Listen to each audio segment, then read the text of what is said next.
All right, continuing on here with the final exam review, moving into problem number 3 here. So we're given some information here, chlorine dioxide, reddish yellow gas, water soluble, in basic solution reacts to produce ClO3, so that's chlorate, ClO2, that is chlorite. You guys probably all remember that. That's not relevant to this problem though. So given the reaction here for the problem and this set of data on how the rate is affected by changes in concentration, we want to figure out the rate law for this reaction. So, and that's it. So sometimes we want to solve for the rate constant as well, but we can talk about that when we get through that.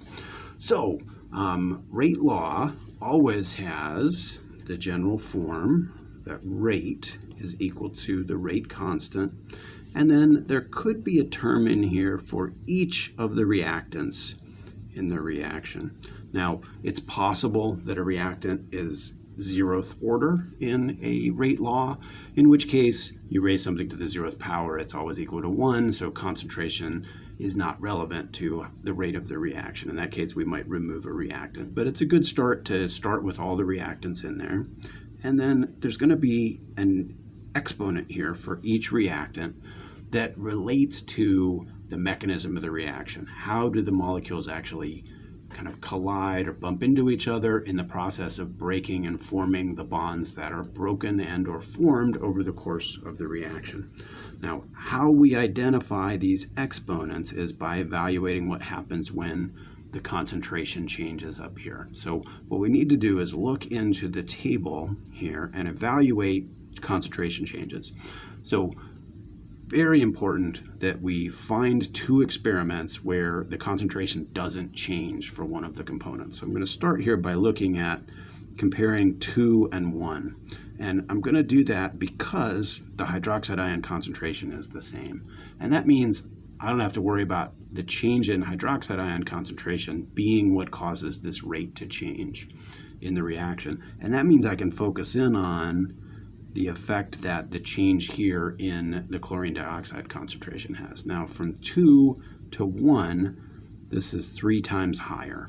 Now I prefer always to go from lower to the smaller concentration to the larger concentration, so I have an integer here. If you compare 1 to 2 and you get 1/3, that still works in the comparison. Yeah, I just find students are much more likely to kind of misinterpret what's going on if they're looking at 1/3 and how does that affect the rate as opposed to 3 and how does that affect the rate. So we have a 3-fold change in our concentration, and now we need to see, well, how much did the rate change from 2 to 1? So if I take the rate for experiment number 1, so 0.0248, divide by the rate for experiment 2, 276, what I get is 9. So in experiment 1, the rate is 9 times faster than it was in experiment 2. So factoring in the rate law and then ratioing these components, if I look at the concentration of chlorine dioxide from the first experiment compared to the second experiment, I get 3. Now, chlorine dioxide is raised to this exponent, so that's 3 to the xth power. That's going to be equal to the rate of 1 over the rate of 2. Now, all the other components of the rate law are canceling out because the rate constant's the same and the hydroxide concentration is the same. We made sure of that. So what I get here is 3 to the xth power is equal to 9, and that means that x has to be equal to 2. So this reaction is 2nd order overall in the concentration of chlorine dioxide. Now, that could have some other effects on things like the mechanism that you should probably have some familiarity with at this point, but in this case we were just asked for the rate law. So the exponent that goes with the chlorine dioxide is 2. And we want to do the same thing for the hydroxide ion here. So let me grab a different color pen, but let's find in the chart here somewhere where the chlorine dioxide concentration stays the same. So we want to compare 3 and 2 here. Now, which way to compare will depend on what we see for hydroxide ion concentration, but it's the same there. And that's good because now the effect of changing ClO2 is not something we need to worry about. We can focus in on what happens here. So comparing 2 to 3 would be the way to go here. We also see this threefold increase where concentration in experiment 3 for hydroxide ion is 3 times higher than it was in experiment 2. So what happens here when we do the rates? So again, I want to take the larger one, divide by the smaller one. So I'm going to take 3, I'm going to divide by 2, and it's exactly 3. So I got a threefold increase in the rate. So comparing 3 to 2, I have a threefold change in the concentration of my hydroxide ion, which I said was raised to the yth power.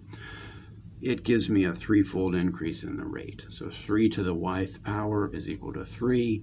That, of course, means that y is equal to 1. So my exponent for y is 1 for this reaction. So this allows me to finish off my rate law. Rate is equal to the rate constant times chlorine dioxide squared, right, or to the second power, because that means it's second order, right? And then first order in hydroxide. Now you don't have to write in the 1 because writing in the 1 doesn't really have any mathematical meaning because that means it has the same value as whatever the concentration is.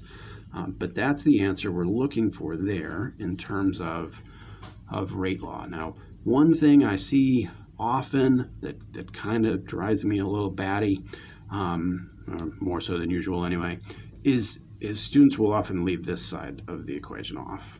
And they'll just put this. And that's not a rate law. It's not even an equation if you don't have one side. The whole idea here is that rate can be described by what's going on the right side of this equation. So if you want full credit for a rate law, make sure you write all of those pieces down when you solve the problem. Now, very common part B for this type of problem would be to solve for the rate constant. Right, we can do that just by rearranging the equation. So if I just divide both sides by the concentrations here, again, don't forget that 2 because that's important. Now I can pick any of the experiments up here in the table, plug in the rate along with the concentrations that went along with it for that experiment, and solve for the rate constant. Keep in mind, units are very important for rate constant because units will change depending on the overall order of the reaction. So you should never just put a numerical value for a rate constant. Make sure you also put in those units if that does show up on your exam.